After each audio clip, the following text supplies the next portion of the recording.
শাবান মাস শুরু হয়েছে। শাবান মাস শুরু হয়ে যাওয়ার মানে হলো রমাদানের দিন গণনা শুরু হয়ে যাওয়া। শাবানের প্রথম দিন চলে যাওয়া মানে আর 29 দিন, আর 28 দিন, আর 27 দিন, দ্বিতীয় দিন, তৃতীয় দিন পর এভাবে দিন গণনা করতে করতে রমাদানের যে প্রতীক্ষা, রমাদানের যে প্রহর গোনা, রমাদানের যে অপেক্ষা, সেটা সমাপ্তির দিকে যাবে ইনশাআল্লাহ। আল্লাহ রাব্বুল আলামিন রমাদানের যে বিশাল বড় নেয়ামত মুসলিম মিল্লাতকে দিয়েছেন, এই রমাদানে শুধু ইবাদত বন্দেগী নয়, ইসলামের ইতিহাসের বড় বড় উল্লেখযোগ্য সব বিজয়, সফল অভিযান মুহাম্মদ সাল্লাল্লাহু আলাইহি সাল্লামকে আল্লাহ রাব্বুল আলামিন রমাদানুল করিমেই দান করেছেন। এই জন্য রমাদান আমাদের কাছে খুবই গুরুত্বপূর্ণ। মুসলমানদের আমলি, আধ্যাত্মিক এবং সার্বিক উন্নতি এবং অগ্রগতির অন্যতম সিজন এবং মৌসুম হলো রমাদানুল করিম। শাবান মাস শুরু হওয়ার মধ্য দিয়ে রমাদানের সেই দিন গণনা যেহেতু শুরু হয়েছে, এজন্য আমরা আজ সার্থক রমাদানের 11টি পূর্ব প্রস্তুতি নিয়ে কথা বলবো ইনশাআল্লাহ তাআলা। আল্লাহ সুবহানাহু ওয়া তাআলা কোরআনে কারিমে বলেছেন, ওয়ালাউ আরাদুল খুরুজ লা আ'আদ্দু লাহু উদ্দাহ। কিছু লোক নবী করিম সাল্লাল্লাহু আলাইহি সাল্লাম যখন তাবুকের যুদ্ধে অংশগ্রহণ করবার জন্য ডাক দিয়েছিলেন, তারা সেই যুদ্ধে শামিল না হয়ে মদিনায় অবস্থান করেছিল।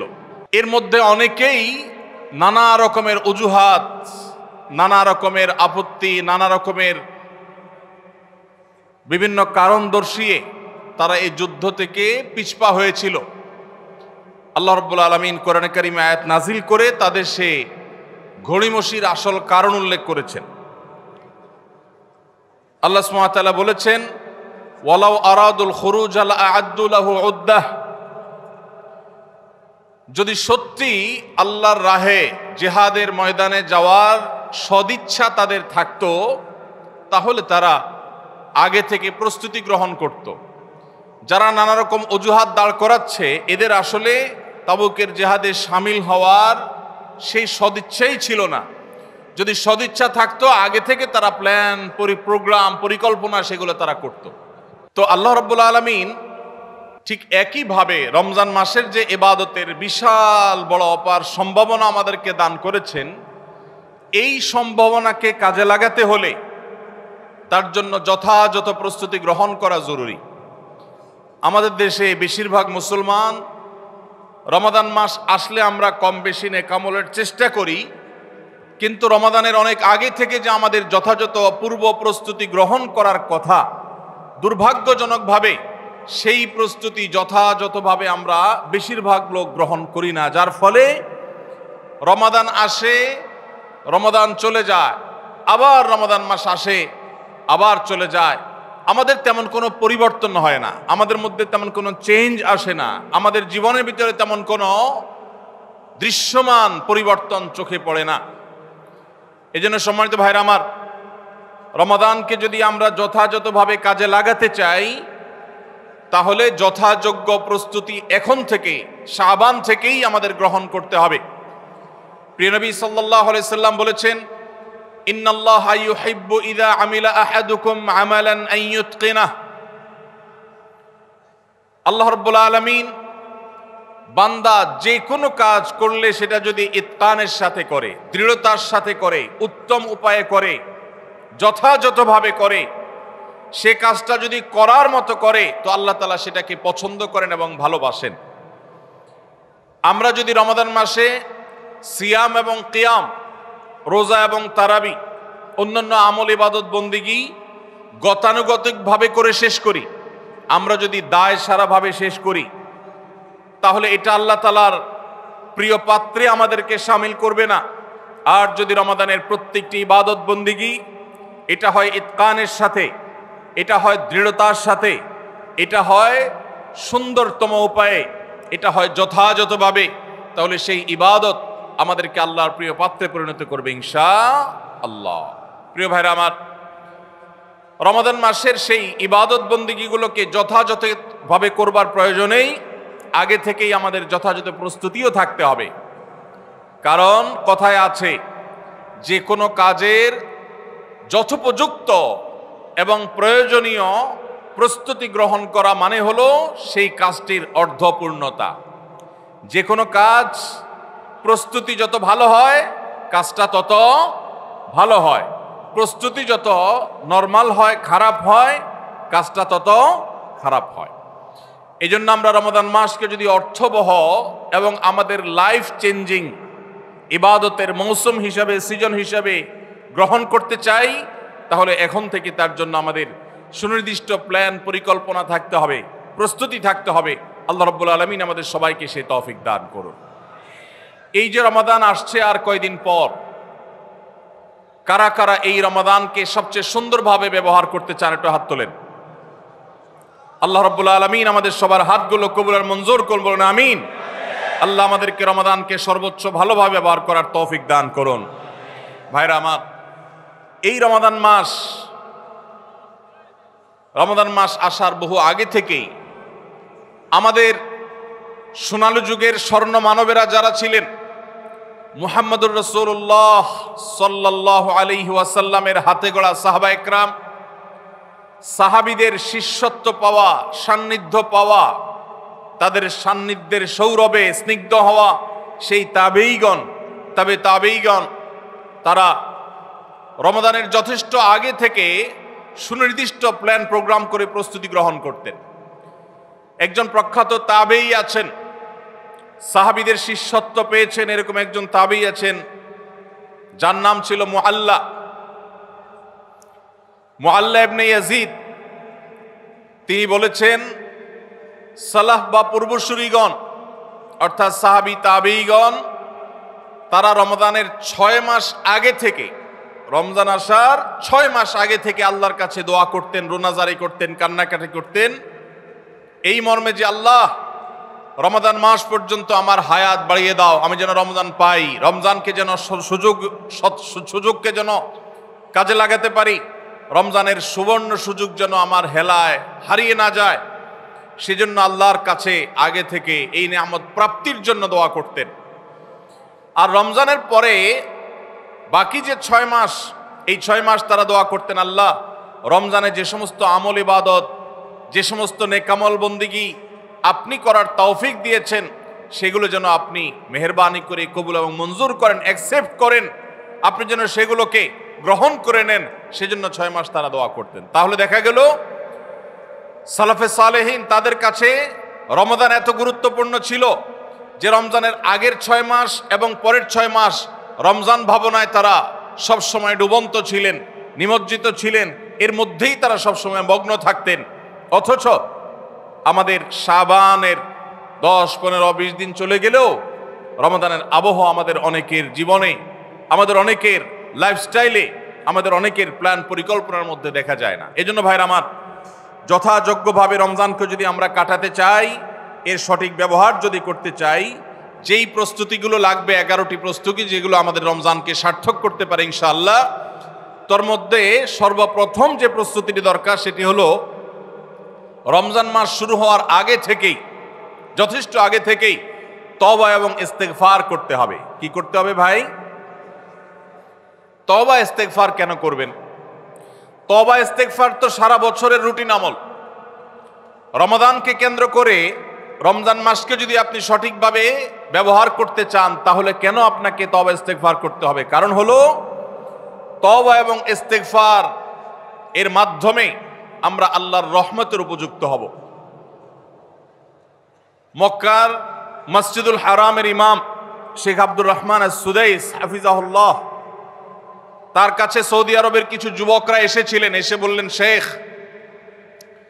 প্রতি বছর রমজান আসলেই আমরা অনেক প্ল্যান প্রোগ্রাম করি, অনেক কোরআন খতম দেব, অনেক নেকামল করব, দোয়া রোনাজারি করব, দান সাদাকা করব, দুর্ভাগ্যজনকভাবে সেটা আমাদের আর রমজান মাসে করা হয় না। আফসোস করতে করতে রমজান মাস পার হয়ে যায়।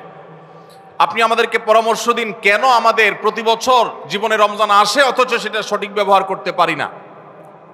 তখন শেখ সুদাইস তাদেরকে বলেছিলেন, রমাদান মাসে ইবাদত বন্দেগী করতে পারা এটা আল্লাহর নেয়ামত, এটা আল্লাহর অনুগ্রহ, এটা আল্লাহর রহমত। যে রমজান পেয়েও ইবাদত করতে পারলো না, সে তো হতভাগা, কপাল পোড়া। এই হতভাগ্যের কাতারে সাধারণত সেই মানুষগুলোই পড়ে যারা আল্লাহর রহমতের উপযুক্ত না। আমরা নানাবিধ অপরাধে, নানাবিধ গুনাহ করে, নানাবিধ নাফরমানি করে আল্লাহর রহমতের উপযুক্ততা আমরা হারিয়ে ফেলেছি, যার কারণে রমজানের ইবাদতের তৌফিক হয় না। এই জন্য তিনি তাদেরকে নসিহা করেছিলেন যে আমি তোমাদেরকে উপদেশ দিচ্ছি, রমজান আসার আগে থেকেই আগের যে সমস্ত গুনাহ খাতা হয়েছে, যে সমস্ত নাফরমানি হয়েছে, আল্লাহর অবাধ্যতা হয়েছে, সেগুলোর জন্য চোখের পানি ফেলে রোনাজারি করে আল্লাহর কাছে ক্ষমা চাও। আল্লাহর কাছে ক্ষমা চেয়ে যদি আগের সবগুলোকে ভ্যানিশ করতে পারো, তাহলে আল্লাহর কাছে রহমতের উপযুক্ত হবে। বিষয়টা অনেকটা হালখাতার মতো।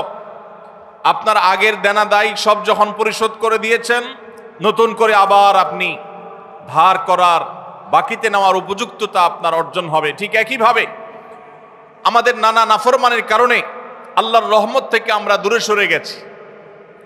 লানত অর্থাৎ রহমত থেকে দূরে সরে যাওয়া, এটার উপযুক্ত হয়ে গেছি অনেকে। এই জন্য ভাইরা, এখন থেকে রমাদানের প্রস্তুতির নিয়তে আল্লাহর কাছে তওবা করা, গুনাহ মাফ চাওয়া, ইস্তিগফার করা, জীবন পরিবর্তন করবার সংকল্প করা, এটা হবে আমাদের রমাদানের প্রথম প্রস্তুতি। চেষ্টা করব তো ইনশাআল্লাহ।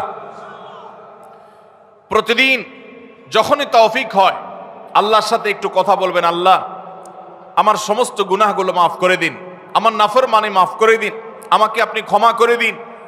আমি যদি আপনার রহমতের জন্য কোনো কারণে অনুপযুক্ত হয়ে যাই, আমার কোনো বদবখতির কারণে, আমার কোনো কৃতকর্মের কারণে, তো আপনি সেগুলো মাফ করে দিন। এই যে দোয়া, এই দোয়া আপনাকে রমাদানে আল্লাহর ইবাদত বন্দেগী করার, আল্লাহর কাছে রোনাজারি করার, আল্লাহর কাছে ভালো আমল নিবেদন করার যে তৌফিক, এটার উপযুক্ত করে দিবে ইনশাআল্লাহ। তাহলে রমাদানের প্রস্তুতির প্রথমটি আমরা পেয়ে গেলাম, সেটা হলো আগের গুনাহ খাতাগুলো থেকে ইস্তিগফার করা, তওবা করা, ফিরে আসা। এর মধ্য দিয়ে রমাদানে ইবাদতের জন্য নিজেকে প্রস্তুত করব ইনশাআল্লাহ। চেষ্টা করা যাবে না ইনশাআল্লাহ। নাম্বার 2, দ্বিতীয় প্রস্তুতি হলো রমাদান মাসে আল্লাহ রাব্বুল আলামিন এই মাসের যে ফজিলত বর্ণনা করেছেন, কোরআন এবং হাদিস সম্পর্কে যাদের মৌলিক ধারণা আছে, হাদিসে রাসূল সম্পর্কে যাদের একটু ঘাটাঘাটিও আছে, তারা জানেন 2-3টা আমল সম্পর্কে কোরআন এবং সুন্নাহর সবচেয়ে বেশি সংখ্যক ভাষ্য বর্ণিত হয়েছে। সবচেয়ে বেশি সংখ্যক, এত ফজিলতের, এত তাৎপর্যের, এত মর্যাদার হাদিস আর অন্য আমল সম্পর্কে সাধারণত দেখা যায় না। সেই কয়েকটি আমল যেগুলোর ফজিলত বিপুল পরিমাণ, যেগুলোর ফজিলত সম্পর্কিত হাদিসের সংখ্যা অনেক, সেই রকম আমলগুলোর মধ্যে থেকে অন্যতম আমল হলো এই রমাদান কেন্দ্রিক আমল, সিয়াম, রোজা, এগুলোর ফজিলত।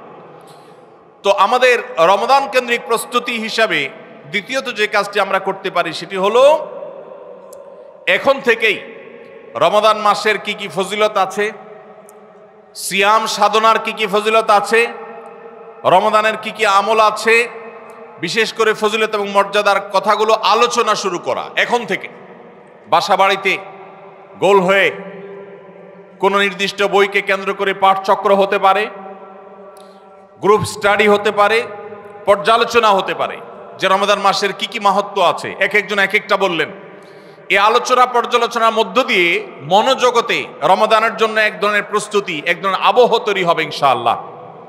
এজন্য দ্বিতীয় প্রস্তুতি হিসাবে আমরা এই কাজটিও ইনশাআল্লাহ করব, সেটা হলো রমজানের ফজিলত, রমজানের মর্যাদা, সিয়ামের ফজিলত, অন্যান্য আমলের উপকারিতা, সেগুলো নিয়ে আমরা বেশি বেশি পর্যালোচনা করব। যত বেশি আপনি আগে থেকে পর্যালোচনা করবেন, রমাদানের প্রতি আপনার তৃষ্ণা, সিয়াম সাধনার প্রতি আপনার ভেতরে আকাঙ্ক্ষা, প্রত্যাশা এবং প্রতীক্ষা, এটা আপনার মধ্যে বাড়তে থাকবে এবং রমাদানের প্রতিটা মিনিটকে কাজে লাগাবার জন্য তাগাদা আপনার ভিতরে অনুভব হবে ইনশাআল্লাহ।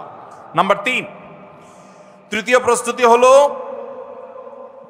আমাদেরকে প্রতিজ্ঞা করতে হবে এই রমাদানে আমরা নেকামল করবই করব এবং কোনো আমল, কোনো ভালো কাজ, কোনো সুন্নাহ এটা করার ব্যাপারে কোনো প্রকার অলসতা করব না। কারণ ভাইরা আমার, রমজান মাস পেয়েও যদি আল্লাহর কাছে কেউ ক্ষমা না পায়, একটা প্রসিদ্ধ হাদিস আপনারা সবাই কম বেশি শুনেছেন যে নবী সাল্লাল্লাহু আলাইহি ওয়াসাল্লামের কাছে জিবরিল এসেছে, এসে বলেছেন, বাউদা মান আদরাকা রমাদান ফালাম ইউগফার লাহ,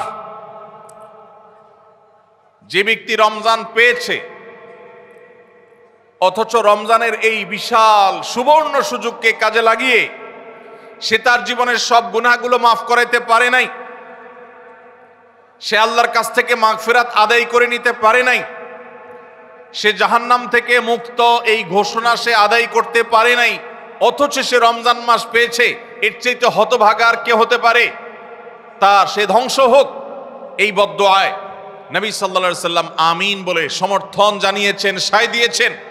এজন্য ভাইরা, রমজান মাস এসেছে কিন্তু আমল ইবাদত হয় নাই, রমজান মাস এসেছে আবার চলে গেছে কিন্তু আমার গুনাহ আল্লাহর কাছ থেকে মাফ করাতে পেরেছি বলে আমার বুক সায় দেয় না, তাহলে এর চাইতে বড় হতভাগা, এর চাইতে বড় কপাল পড়ার কেউ হতে পারে না। রমজানের আমল ইবাদত, রমজানের নেক আমল, রমজানের দোয়া, রমজান মাসের চোখের পানি ফেলা, এটা ভাইরা শুধুমাত্র নিজের প্রেরণার জায়গা থেকে শুধুমাত্র সব আহরণের জন্যই নয়। এটা যদি না করি তাহলে জিবরিলের বদদোয়া, নবীজি সাল্লাল্লাহু আলাইহি সাল্লামের বদদোয়া, আল্লাহর পক্ষ থেকে ধ্বংস হওয়ার পরোয়ানা, এগুলো অনিবার্য হয়ে যাবে।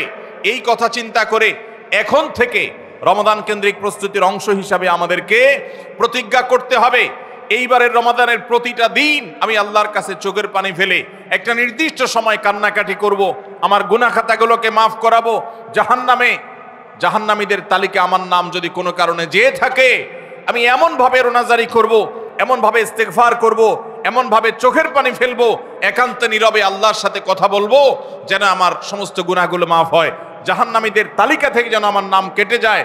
এর জন্য ভাইরা এখন থেকে প্রতিজ্ঞাটা করতে হবে। প্রস্তুতি হলো কাজ হবে রমজানে, কিন্তু প্রতিজ্ঞা হবে এখন থেকে যে আমি কোনোভাবে এইবারের রমজানের সুযোগ আর হাতছাড়া করব না ইনশাআল্লাহ। তাহলে 3 নম্বর হলো যে রমজান কেন্দ্রিক সমস্ত আমলগুলো করব, আল্লাহর কাছে তওবা ইস্তেগফার করে নিজের গুনাহগুলোকে মাফ করায় ছাড়বো, জাহান্নাম থেকে মুক্তি তথা নাজাত এটা নিজের করে নেব, এই মর্মে প্রতিজ্ঞাটা এখন থেকে যেই কয়দিন রমজান আসতে সময় আছে প্রতিদিন আমাকে নবায়ন করতে হবে।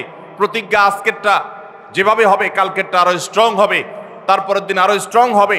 প্রতিদিন আমি স্বপ্ন লালন করব কবে রমজান শুরু হবে, আর আমি আল্লাহ রাব্বুল আলামিনের কাছে রমজানের এই সমস্ত ইস্তেগফার, তওবা, আমল এগুলোকে নিবেদন করতে থাকবো। চেষ্টা করা যাবে না ইনশাআল্লাহ? তাহলে 3 নম্বর প্রস্তুতি হলো রমজান মাসে নেক আমল করার প্রতিজ্ঞা করা, মাগফিরাত এবং নাজাত আদায় করার প্রতিজ্ঞা এখন থেকে করা। নাম্বার 4 নম্বর যে প্রস্তুতিটা আমাদের নিতে হবে সেটা হলো, যদি আগের রমজানের কোনো রোজা কারোর কাজা থাকে, এই রমজান আসার আগে আগে শাবান মাসের মধ্যেই সেই কাজাগুলো আদায় করে ফেলা উচিত। আম্মা জান আয়েশা রাদিয়াল্লাহু তাআলা আনহা বলেছেন যে নারী হিসাবে রমজান মাসে যে কয়েকটা রোজা ভাঙতি পড়ে, নবীজি সাল্লাল্লাহু আলাইহি সাল্লাম রমজান পরে পুরো সময়টা তার কাছে থাকার কারণে তিনি সেই রোজাগুলো রাখার সুযোগ সেভাবে পেতেন না, স্বামীর হকের কথা মাথায় রেখে রোজাগুলো রাখতেন না। এবং শাবান মাস আসলে নবীজি সাল্লাল্লাহু আলাইহি সাল্লাম নিজেও বেশি বেশি নফল রোজা রাখতেন। ওই সুযোগে মা আয়েশা রাদিয়াল্লাহু তাআলা আনহা বলেছেন যে তিনিও তার রমজানের বাকি রোজা যেগুলো ছিল ভাঙতি রোজা সেগুলো তিনি রেখে ফেলতেন। তো এই হাদিস থেকে বোঝা যায় রমজানের রোজা যদি কারোর কাজা হয়, পুরুষদের অসুস্থতার কারণে হতে পারে, মা বোনদের মাসিকার কারণে হতে পারে, তাহলে সেই রোজা যত দ্রুত সম্ভব আমরা কাজা করে ফেলবো। এবং সেই কাজা করতে যদি কোনো কারণে, যৌক্তিক কারণে বা যে কোনো কারণে যদি বিলম্ব হয়, তাহলে এই বছরের আসন্ন রমাদানের প্রস্তুতির অংশ হিসাবে আগের রমজানের কোনো ভাঙতি রোজা থাকলে সেগুলো সব রেখে কাজা করে সম্পূর্ণভাবে এই রোজার জন্য প্রস্তুত হবে। এটা হলো 4 নম্বর প্রস্তুতি। নাম্বার 5 নম্বরের রমজানের প্রস্তুতি হলো আল্লাহ রাব্বুল আলামিনের কিছু সাধারণ ক্ষমা আছে, কমন ক্ষমা, গণহারে মাফ। আল্লাহ তাআলার এই যে সাধারণ ক্ষমা, গণহারে মাফ, দুটি বিষয় এই গণহারে মাফ থেকে মানুষকে দূরে সরিয়ে রাখে। আল্লাহর গণহারে যে ক্ষমা, এই গণক্ষমার উপযুক্ততা নষ্ট করে দেয় দুটি জিনিস। তার একটি হলো শিরক, আরেকটি হলো হাসাদ। একটা হলো হিংসা, আরেকটা হলো শিরক। নবী করিম সাল্লাল্লাহু আলাইহি ওয়াসাল্লাম বিভিন্ন হাদিস থেকে আমরা জানি, তিনি বলেছেন আল্লাহ রাব্বুল আলামিন বিশেষ করে লাইলাতুন নিসফি মিন শাবানে যখন মানুষকে গণহারে ক্ষমা করেন, তখন দুই শ্রেণীর মানুষকে আল্লাহ তাআলা মাফ করেন না, ইল্লা লিল মুশরিকিন আও মুশাহিন। তবে যদি মুশরিক আর মুশাহিন থাকে, শত্রুতা করে, হিংসা করে অন্যের প্রতি, এইরকম মানুষ যদি থাকে, তাদেরকে আল্লাহ তাআলা সাধারণ ক্ষমা আওতায় আনেন না। রমাদানে আল্লাহ তাআলা প্রতিদিন বহু মানুষকে সাধারণ ক্ষমা করেন। রমজান যখন কাছে আসে, শেষ দশক আসে, তখন সাধারণ ক্ষমার পরিমাণ বেড়ে যায়। আল্লাহ সুবহানাহু ওয়া তাআলা বলেছেন ওয়ালিল্লাহি উতা, নবী সাল্লাল্লাহু আলাইহি সাল্লাম বলেছেন ওয়ালিল্লাহি উতাকাউ মিনান নার ওয়া যালিকা ফি কুল্লি লাইলা। রমজানের প্রত্যেক রাতে বহু মানুষকে আল্লাহ তাআলা জাহান্নাম থেকে মুক্ত ঘোষণা দিয়ে দেন, অমুক জাহান্নাম থেকে মুক্ত, অমুকের ছেলে অমুক জাহান্নাম থেকে মুক্ত, অমুকের ছেলে অমুক, তার নাম জাহান্নামের তালিকা থেকে কাটা, জান্নাতের তালিকা চলে আসবে। অসংখ্য মানুষকে এভাবে এই সুযোগ আল্লাহ তাআলা দান করেন। যারা শিরকে লিপ্ত, সেটা যেই কোনো ধরনের শিরক হোক, কবরকে যারা সিজদা করে, মাজারকে যারা পুজো করে, জীবিত মৃত মানুষকে যারা সিজদা করে, কবরে যারা প্রার্থনা করে, সেখানে যারা সন্তান চায়, ব্যবসার উন্নতি চায়, যত প্রকার শিরক আছে কবর কেন্দ্রিক, এগুলাতে লিপ্ত হয়, অথবা এর বাইরে আরো যত রকমের শিরক গোটা দুনিয়াতে আছে, কোন প্রকার শিরকে যখন মানুষ লিপ্ত হয়, তখন এই ব্যক্তি আল্লাহ তাআলার সাধারণ ক্ষমার উপযুক্ত আর থাকে না। এই জন্য ভাইরা, রমজানের প্রস্তুতির অংশ হিসাবে 5 নম্বরের যে প্রস্তুতি আমরা গ্রহণ করব, সেটা হলো আল্লাহ তাআলা যেহেতু রমজানে অনেককেই সাধারণ ক্ষমা করবেন, আমি যেন সেই সাধারণ ক্ষমা প্রাপ্ত সৌভাগ্য মানুষদের তালিকায় ঢুকতে পারি, সেজন্য আমার অন্তর থেকে হিংসাকে ধুয়ে মুছে সাফ করে ফেলতে হবে। কোনো মুসলমানের কল্যাণ দেখে আমার কষ্ট হবে না, কারোর ভালো দেখে আমার ভেতরে জ্বালা পড়া হবে না। পারলে তার জন্য আরো বেশি দোয়া করব, যে কারোর ভালো হোক আমি আরো ভালো চাইব, কারোর কোনো ক্ষতি আমি চাইব না। এই কল্যাণকামিতাই হলো দিন। আদ-দীনু আন-নাসীহা। কিলা লিমান ইয়া রাসূলুল্লাহ, ক্বালা লিল্লাহি ওয়া লিরাসূলিহি ওয়া লিআম্মাতিল মুসলিমিনা ওয়া আইম্মাতিহিম। নবী সাল্লাল্লাহু আলাইহি সাল্লাম বলেছেন, ধার্মিকতা কিসের নাম? ধার্মিকতা, দিনদারিতা কিসের নাম? ধার্মিকতা হলো কল্যাণকামিতার নাম। আল্লাহ রাব্বুল আলামিনের আদেশ নিষেধ মেনে চলা, নবী সাল্লাল্লাহু আলাইহি সাল্লামের আদেশ নিষেধ মেনে চলা, এটাই হলো তাদের জন্য কল্যাণকামিতা। আর সকল স্তরের সাধারণ মানুষের কল্যাণ চাওয়া, কারোর ক্ষতি না চাওয়া, এটাই হলো দিনদারিতা। যে ব্যক্তি কারোর ক্ষতি চায়, যে মুসলমান আরেক মুসলমানের ভালো দেখলে তার ভেতরে জ্বালা পোড়া করে, অস্থিরতা আসে, সে ভালো মুসলমান না, সে হিংসুক, তার ভিতরে কবিরা গুনাহ আছে। এই জন্য রমজান মাসে আল্লাহর সাধারণ ক্ষমা পেতে হলে অন্তরকে এখন থেকে পরিচ্ছন্ন করতে হবে, চোখটা বন্ধ করে মনে রাখতে হবে, স্মরণ করতে হবে, আমার আশেপাশে এমন কে আছে যার কল্যাণ দেখলে আমার সহ্য হয় না, যার ভালো দেখলে আমার ভিতরে জ্বালা পোড়া করে, যার সুসংবাদ শুনলে আমার ভিতরে খারাপ লাগা কাজ করে, তাহলে বুঝতে হবে তার প্রতি আমার হিংসা আছে। আল্লাহর জন্য নিজের হিংসা থেকে পরিচ্ছন্ন হয়ে অন্তরকে ধুয়ে সাফ করে তারপরে রমজানের সাধারণ ক্ষমার জন্য উপযুক্ত করতে হবে এখন থেকে। ঠিক একইভাবে আমি আমার কথায়, আমার কাজে, আমার বিশ্বাসে কোনো মাধ্যমে আল্লাহর সঙ্গে শিরক করছে কিনা, আরশের মালিকের সাথে শিরক করছে কিনা, আল্লাহ বলেছেন ইন্নাল্লাহা লা ইয়াগফিরু আন ইউশরাকা বিহি ওয়া ইয়াগফিরু মা দুনা যালিকা লিমান ইয়াশা। আল্লাহর সঙ্গে শিরক করা হলে এটা আল্লাহ মাফ করবেন না।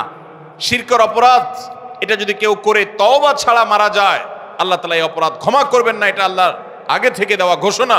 কোরআনে আল্লাহ আরো বলেছেন, লোকমান হাকিমের উদ্ধৃতি দিয়ে, ইন্না শিরকা লাযুলমুন আযীম, তিনি তার সন্তানকে উপদেশ দিতে গিয়ে বলেছিলেন যে ইন্না শিরকা লাযুলমুন আযীম, শিরক সবচেয়ে বড় অপরাধ। এজন্য ভাইরা, শিরক থেকে পরিচ্ছন্ন না থাকলে রমাদানের কোনো ইবাদত, কোনো আমল আমাদের কাজে আসবে না। এজন্য রমজানের প্রস্তুতি হিসেবে শিরক এবং হিংসা থেকে অন্তরকে পরিচ্ছন্ন করা, পবিত্র করা, এটা হলো আমাদের পঞ্চম প্রস্তুতি। নাম্বার 6,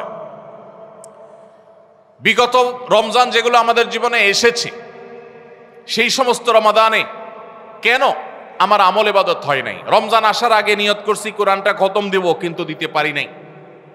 রমজান আসার আগে নিয়ত করেছিলাম এই বছর একটা তারাবিও মিস করব না, কিন্তু অনেকগুলো মিস হয়ে গেছে।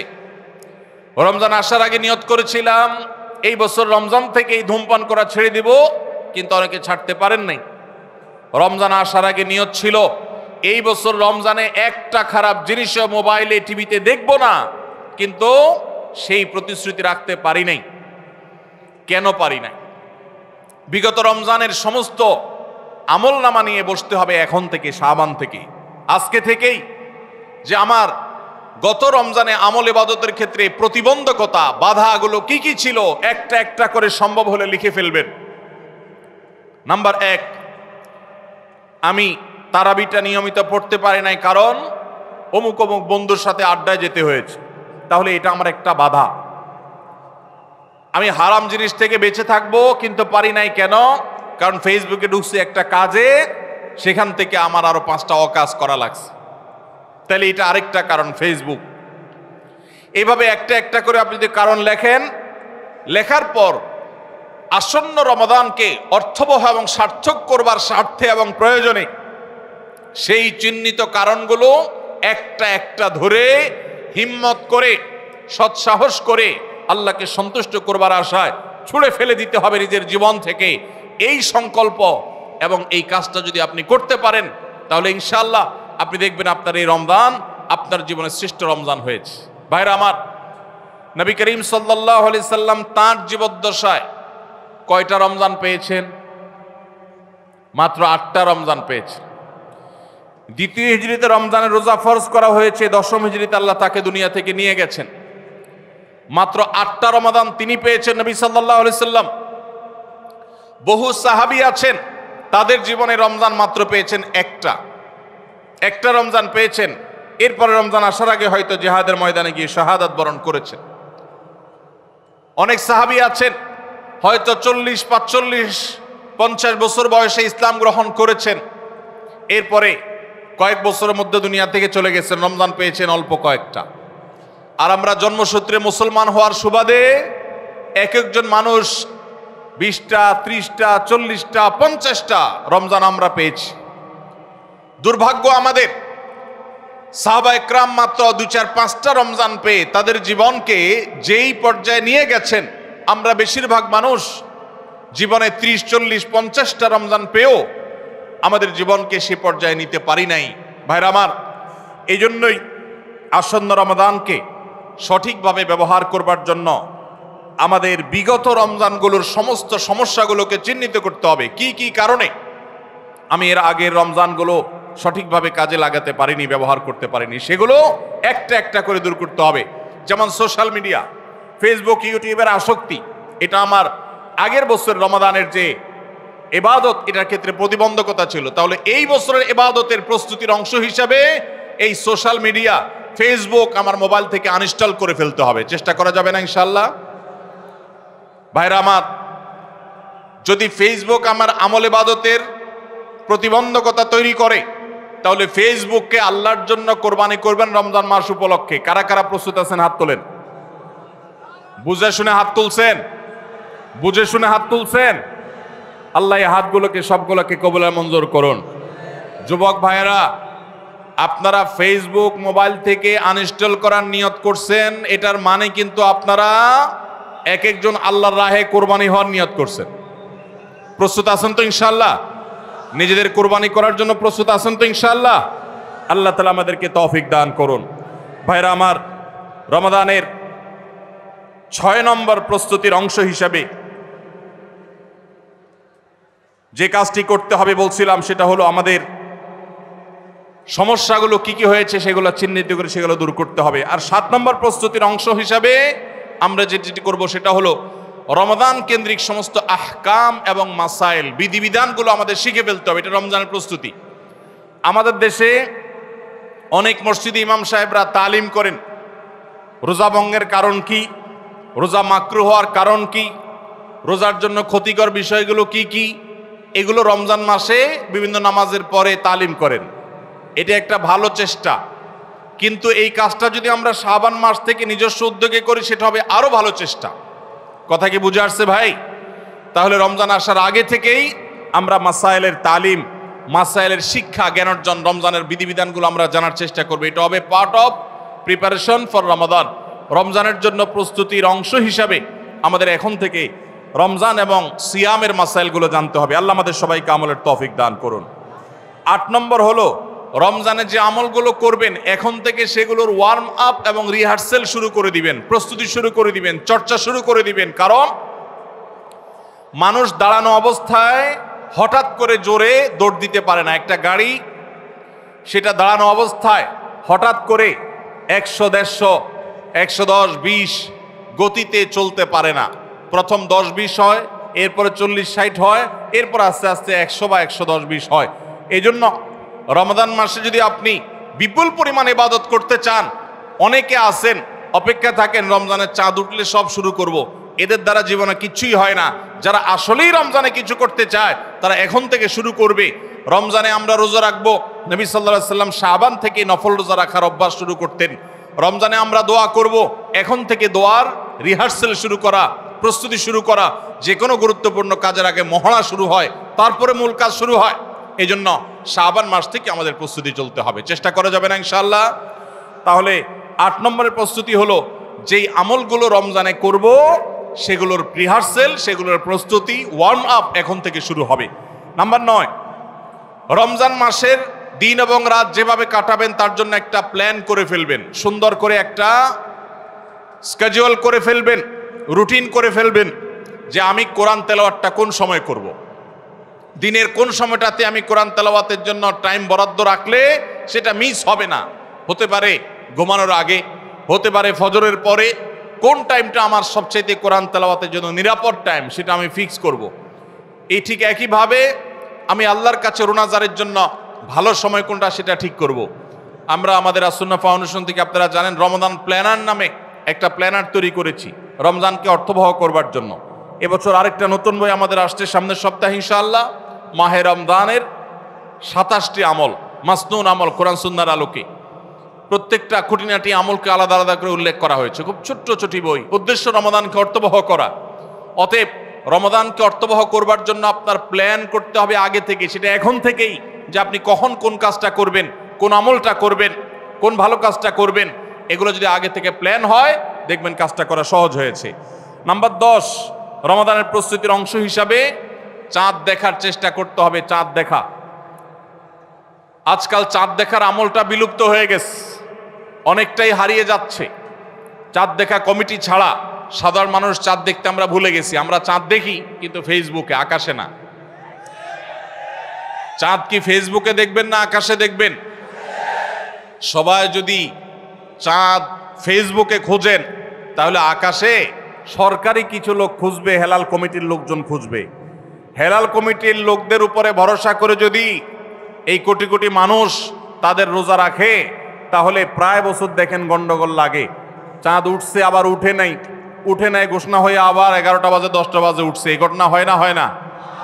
এই ঘটনা এই জন্য হয় যে আমরা সবাই চাঁদ দেখার দায়িত্বটা পালন করি না। নবীজি বলেছেন সুমু লিরুইয়াতিহি ওয়া আফতিরু লিরুইয়াতিহি, তোমরা রোজা রাখো চাঁদ দেখে, আবার ঈদও করো চাঁদ দেখে। এই জন্য 29শে শাবান পশ্চিম আকাশে চাঁদ খোঁজার চেষ্টা করবেন সন্ধ্যার সময়। চেষ্টা করবেন না ইনশাআল্লাহ? চেষ্টা করে যদি চাঁদ দেখতে নাও পারেন তারপর আপনি সওয়াব পাবেন। আর যদি চাঁদ দেখেন তাহলে দোয়া পড়বেন আল্লাহুম্মা আহিল্লাহু আলাইনা বিল ইয়ুমনি ওয়াল ঈমান ওয়াস সালামাতি ওয়াল ইসলাম রাব্বি ওয়া রাব্বুকাল্লাহ। হে আল্লাহ, এই চাঁদকে আপনি বরকত এবং ঈমান দিয়ে আমার জন্য পরিপূর্ণ করে দিন। এই মাস আমার জন্য নিরাপদ এবং ইসলাম দিয়ে পরিপূর্ণ করে দিন। হে চাঁদ, তোমার আর আমার পালনকর্তা একজন আল্লাহ। অতএব এই চাঁদ দেখার চেষ্টা করবো। এটাও রমাদানের প্রিপারেশন, রমাদানের প্রস্তুতির অংশ। 11 নম্বর হলো আল্লাহর কাছে ভাই চোখের পানি ফেলে এখন থেকে দোয়া করব, আল্লাহ এই যে রমজান আসছে এটা যেন আমার জন্য লাইফ চেঞ্জিং হয়, এটা যেন আমার জীবন পরিবর্তনকারী হয়, এটা যেন আমাকে মুত্তাকি বানিয়ে ছাড়ে, এটা যেন আমাকে নেকামল ওয়ালা বানিয়ে দেয়, এটা যেন আমার জীবনে বিশাল বড় অ্যাচিভমেন্ট এনে দেয়, এটা যেন আমাকে মাগফিরাত পাইয়ে দেয়, এটা যেন আমাকে নাজাত পাইয়ে দেয়, এটা যেন আমাকে জান্নাতের উপযুক্ত করে। এই রমজান যেন আমাকে জাহান্নামীদের তালিকা থেকে আমার নামকে কাটানোর নিশ্চয়তা এনে দেয়। সেইভাবে রমজানকে কাটাবার জন্য আপনি তৌফিক দান করুন। এখন থেকে আল্লাহর কাছে এই বরাদ্দ আদায় করতে হবে, চেয়ে নিতে হবে এবং সেটার জন্য দোয়া করতে হবে। এই দোয়াটা হলো একাদশ এবং সর্বশেষ প্রস্তুতি। চেষ্টা করা যাবে না ইনশাআল্লাহ? রমাদান উপলক্ষে আসুন্নাহ ফাউন্ডেশন থেকে আমরা একটা ঘোষণা গত বছরে দিয়ে রেখেছি, ইনশাআল্লাহ এই রমাদানে সেটা কার্যকর হবে। সেটা হলো যে রমজান মাসে যদি কেউ পুরো কোরআনে কারীম অর্থ সহকারে বুঝে পড়ে, মাদ্রাসার নিচের ক্লাসের ছাত্ররা তারা শরীক হতে পারবে, উপরের ক্লাসের ছাত্র অথবা আলেম ওলামা তাদের জন্য এটা না, কারণ তারা তো এই কম্পিটিশনে এমনিতেই ভালো করবে। এটা আমাদের সাধারণ শিক্ষিত ভাইদের জন্য, স্কুল কলেজের ভাইদের জন্য, সর্বস্তরের নারী পুরুষ, দেশে বিদেশে প্রবাসে থাকা সব মানুষদের জন্য উন্মুক্ত।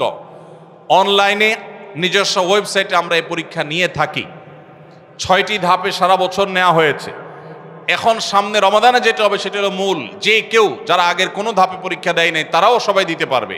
কাজ হলো শুধু একটাই, সেটা হলো রমাদানকে কেন্দ্র করে আপনি টার্গেট করবেন পুরা কোরআনের শুরু থেকে শেষ পর্যন্ত আমি একবার ভালো করে অর্থ সহকারে বুঝে পড়ার চেষ্টা করব।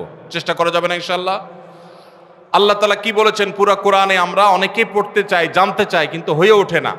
আপনি এই রমজানকে কেন্দ্র করে যদি টার্গেট করেন প্রতিদিন আমি 1 পারা বা 1.5 পারা, ইমাম সাহেব বা হাফেজ সাহেব তারাবিতে যে তেলাওয়াত করেন পুরো পারাটা আমি যদি সুন্দর করে দেখে যাই এবং দেখার পরে পরিবারের লোকদের সাথে গ্রুপ স্টাডি করি, মুদারাসা করি, যেটা নবী সাল্লাল্লাহু আলাইহি সাল্লাম জিবরিলের সাথে করতেন, সেটা যদি আপনি করেন তাহলে রমজানের শেষ জুমাবার বাদ ফজর অনলাইনে আমাদের পেজ থেকে লিঙ্ক দেওয়া হবে। লিঙ্কে ক্লিক করে শর্ট টার্মে একজন একটু রেজিস্ট্রেশন করে দিতে হবে, নিজে পারলে ভালো, না হলে যারা অনলাইন বোঝে তারা 1 মিনিট লাগবে রেজিস্ট্রেশন করতে, বাস। এরপরে আপনি ডাইরেক্ট পরীক্ষা দিতে পারবেন। এমসিকিউ প্রশ্ন, একটা অক্ষরও লিখতে হবে না, সব প্রশ্ন উত্তর দেওয়া আছে, 4টা উত্তর দেওয়া থাকবে, সঠিকটা সিলেক্ট করতে হবে। এই পরীক্ষা যারা বিজয়ী হবেন তাদের জন্য পুরস্কার হলো 15 লক্ষ টাকা। 15 লক্ষ টাকার পুরস্কারের ঘোষণা আমরা দিয়েছি। এর মধ্যে প্রথম 3 জনকে আমরা ইনশাআল্লাহ বিদিনিল্লাহ ওমরা করাবো। 3 জনের ওমরার জন্য আল্লাহর 3 বান্দা ইতোমধ্যে স্পন্সর হয়ে টাকা জমা দিয়ে দিয়েছেন আমাদের কাছে। এখন শুধুমাত্র কারা কারা ওমরা যেতে চান সে মানুষগুলো দরকার। আপনারা সবাই যেতে চান ইনশাআল্লাহ? অতএব ভাইরা, রমজানকে কেন্দ্র করে ওই যে প্রিপারেশন, প্রস্তুতির অংশ হিসাবে এখন থেকে কোরআনে কারীম বুঝে পড়া শুরু করে দেন। পরীক্ষার দিন পরীক্ষা দেন। আপনি পুরস্কার জিতেন আর না জিতেন, আল্লাহ বলেছেন ফাস্তাবিকুল খায়রাত, ভালো কাজে প্রতিযোগিতা করা এটা ইটসেলফ একটা ভালো কাজ। অতএব আপনি পরীক্ষায় অংশগ্রহণ করেছেন, প্রতিযোগিতায় নাম লিখিয়েছেন, এটাই একটা ইবাদত। আপনার রমাদান কর্তব্য করে দিতে পারে ইনশাআল্লাহ। সবার চেষ্টা করবো তো ইনশাআল্লাহ রমাদানকে কেন্দ্র করে। তাহলে যে প্রস্তুতিগুলো আমরা নিতে পারি, যেগুলো আমাদের রমাদানকে অর্থবহ করতে পারে, তার ভিতরে 1 নম্বর বলেছিলাম তওবা ইস্তেগফার করে আগের সব গুনাহগুলো থেকে আল্লাহর কাছ থেকে মাগফিরাত আদায় করে নেওয়া, যাতে করে রমজানে ইবাদতের জন্য আপনি উপযুক্ত হন, আল্লাহর রহমত প্রাপ্তির তৌফিক প্রাপ্ত হন। অনেক সময় গুনাহগুলো ইবাদতের ক্ষেত্রে বাধা হয়, গুনাহের কারণে আল্লাহর ইবাদতের তৌফিক হয় না। নাম্বার 2, আল্লাহ রাব্বুল আলামিন রমজানের এবং সিয়ামের যে ফজিলতের কথা বলেছেন, নবীজি সাল্লাল্লাহু আলাইহি ওয়াসাল্লাম যেসব ফজিলতের কথা বলেছেন, মর্যাদা, মাহাত্ম্য, তাৎপর্যের কথা বলেছেন, এগুলোর আলোচনা, পর্যালোচনা এগুলো এখন থেকে শুরু করা। আপনার অফিসে বাসায় বিভিন্ন রকমের হাদিস, রমজানের ফজিলত, সাহারি ইফতারের ফজিলত, গুনাহমুক্ত থাকার ফজিলত, তাকওয়া চর্চার ফজিলত, রমজানের আমল, এগুলো এখন থেকে জানাশোনা শুরু করে দেন। এখন থেকে এটা রিহার্সাল শুরু করেন। রমজানকে অর্থবহ করবার জন্য আমরা রমজান প্ল্যানার করেছি। রমজানকে অর্থবহ করবার জন্য আমরা কোরআন তারাবির সালাতে কোরআনের বার্তা বই করেছি। রমজানকে অর্থবহ করার জন্য আমাদের আরেকটা বই আসছে, মাহে রমজানের 27 আমল। এই সব আয়োজন কিভাবে রমজানকে সুন্দরভাবে কাটানো যায় সেজন্য এখন থেকে আপনি ফজিলতের হাদিসগুলো জানেন, আলোচনা করেন, দেয়ালে দেয়ালে নিজের বাসায় লাগায় রাখেন এবং বারবার দেখেন, পর্যালোচনা করেন, আবহ তৈরি হবে ইনশাআল্লাহ। নাম্বার 3, তৃতীয় প্রস্তুতি হলো এইবারের রমাদানে যে কোনোভাবে মাগফিরাত আদায় করে ছাড়বো আল্লাহর কাছ থেকে। জাহান্নামীদের তালিকা আমার নাম থেকে থাকলে এটা কাটায় ছাড়বো এই মর্মে প্রতিজ্ঞা করা, এটাও প্রিপারেশন। এখন থেকে নিয়ত করা যে এই রমজানটা অর্ডিনারি রমজান হবে না, এই রমজানটা শুধু সাহারি আর ইফতার আর তারাবি এই 3 জিনিসের নাম হবে না, এটা একটা অর্থবহ রমজান হবে। একটা নাফরমানি আমি করব না, একটা গুনাহ আমি করব না। এখন থেকে প্রতিজ্ঞা করতে হবে নিজের সাথে নিজে, প্রতিদিন নিজের সাথে নিজের বোঝাপড়া ফাইনাল করতে হবে, এটা প্রস্তুতি।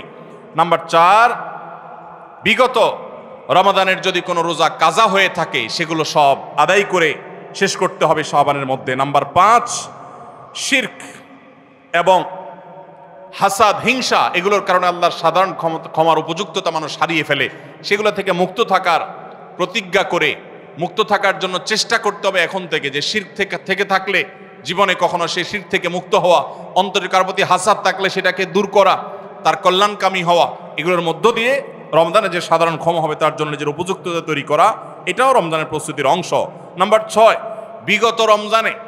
বিগত রমজানগুলোতে কোন কোন কারণে আমার আমল হয় না, কোন দোস্তের কারণে, কোন বন্ধুর কারণে, কোন গ্রুপের কারণে, কোন অ্যাপসের কারণে, কোন ফেসবুকের কারণে, সেগুলো একটা একটা করে এই রমজানে যেন জীবনে না থাকে সেগুলা ছিন্ন করার জন্য প্রস্তুতি নেওয়া। নাম্বার 7, রমজানের মাসলা মাসাইলগুলো জানা, এটাও রমজানের প্রস্তুতির অংশ, এখন থেকে সেটা করা। 8 নম্বর হলো রমজানে যে আমল করতে চান এখন থেকে সেগুলো শুরু করে দেন। তেলাওয়াত করা, অনেক সালাফ শাবান মাস থেকে প্রচুর তেলাওয়াত করা শুরু করতেন, নবীজি শাবান মাস থেকে নফল রোজা শুরু করতেন। এগুলো হলো আগে থেকে প্রস্তুতি এবং মহড়া। রমজানে যা করবেন, দান সাদকা করবেন, এখন থেকে লিস্ট করেন, তালিকা শুরু করে দেন, টাকা পয়সা জোগাড় শুরু করে দেন, এগুলো হলো পার্ট অফ প্রিপারেশন। 9 নম্বর হলো রমজান কিভাবে কাটাতে চান তার একটা রুটিন করে ফেলেন, দিন রাত 24 ঘন্টার রুটিন। বাচ্চাদের, ফ্যামিলির অনেক ধরনের আমল আছে রমজানকে কেন্দ্র করে, যেগুলো হারিয়ে গেছে আমাদের সমাজ থেকে। রুটিন করেন এবং ইলম অর্জন করার চেষ্টা করেন। নাম্বার 10, চাঁদ দেখার চেষ্টা করতে হবে, এটাও রমজানের প্রস্তুতির অংশ। আর 11 নম্বর হলো আল্লাহর কাছে দোয়া করতে হবে, আল্লাহ যেন আমাদেরকে রমজানের রোজাকে যথাযথভাবে আদায় করার তৌফিক দান করেন। চেষ্টা করা যাবে তো ইনশাআল্লাহ। আল্লাহ রাব্বুল আলামিন আমাদের সবাইকে রমজানকে সর্বোচ্চ কাজে লাগাবার, সর্বোত্তম ব্যবহার করবার তৌফিক দান করুন। সবাই চেষ্টা করবো তো ইনশাআল্লাহ। ভাইরা আমার, জীবনে রমজান হতে পারে এটাই শেষ, সেই চিন্তা করেই আমাদেরকে রমাদানকে ইস্তেকবাল করতে হবে, অভ্যর্থনা জানাতে হবে। এটাকে শেষ রমজান ধরেই প্রিপারেশন নিতে হবে, আগাইতে হবে। এইবার যদি সুযোগ মিস হয়, হয়তো আর সুযোগ আমার কাছে আসবে না, সেই চিন্তা করেই করতে হবে। তাহলে ইনশাআল্লাহ এই রমাদানে অর্থবহ কিছু করা সম্ভবপর হবে। আমরা সবাই সেজন্য যার যার জায়গা থেকে সচেষ্ট হব আগে থেকেই। এবং মনে রাখবেন, আবারও বারবার বলছি যে নবী সাল্লাল্লাহু আলাইহি সাল্লামের সেই হাদিসটি মাথায় রাখতে হবে। রমজান মাসটা আমল করে, ইবাদত করে কিছু কামাইতে পারলাম ভালো, না কামাইতে পারলাম তেমন কোনো ব্যাপার না। ব্যাপারটা সেরকম না। ব্যাপারটা হলো, যদি এই মাস চলে যায় আর অবহেলায় আপনি আল্লাহর কাছ থেকে মাগফিরাত আদায় করতে না পারেন, তাহলে বাউদামান আদরাকা রমাদান ওয়া লাম ইগফার লাহ, এই হাদিসের মেজদাক হবেন আপনি, এই হাদিসের প্রয়োগ ক্ষেত্র হবেন আপনি। সেক্ষেত্রে রমজান পেয়েও মাগফিরাত না পাওয়ার কারণে ধ্বংস অনিবার্য হয়ে যাবে। এটা শুধুমাত্র শখের বিষয় না, এটা ডু অর ডাই এর মতো ব্যাপার। আপনি রমজান পাইলেন না, মাগফিরাত পাইলেন না, জাহান্নাম নিশ্চিত হবে। অতএব যারা বাঁচতে চায় তারা এখন থেকে প্ল্যান প্রোগ্রাম করা যাবে না ইনশাআল্লাহ। সেই সাথে আমি শুরুতে যেটা বলেছিলাম, রমাদান সেই মাস যেই মাসে আমল এবং ইবাদতের শুধু উন্নতি আর তারাক্কি না, মুসলমানদের সার্বিক অগ্রগতি, উন্নতি আল্লাহ রাব্বুল আলামিন এই মাসে দিয়েছেন। ঐতিহাসিক বদরের যুদ্ধের সেই স্মৃতি বিজড়িত মাস এই রমাদান।